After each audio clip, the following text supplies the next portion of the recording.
Here's a fun mashup idea. Chicken Tikka Masala Alfredo. Let's do it! Grab a bowl. You need to start with a container, like a cup, of plain yogurt. I have some tikka masala paste. I need 2 tablespoons of that. Mix that together. A couple cups of cooked chicken pieces gets added in, and then you're going to mix that together and get it fully coated in that sauce.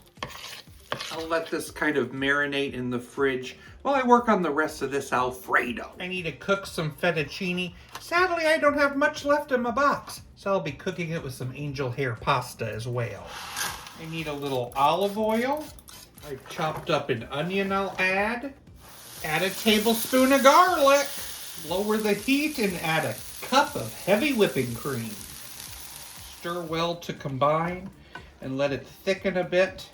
Gradually add in a cup of Parmesan cheese and continuously stir it until melted. I'm also going to add a little black pepper.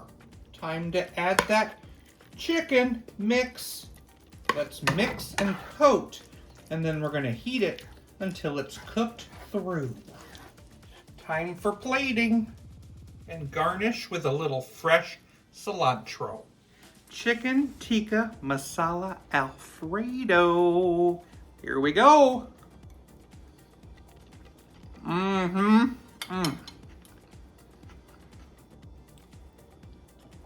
It definitely has that Indian curry feeling in your mouth right away. And then after, you get that Parmesan Alfredo flavor. It works really well together. And I think I better give this a good score. It's gonna be an 8.5 out of 10. I was in the kitchen and I knocked over all the beans, beef, and spices.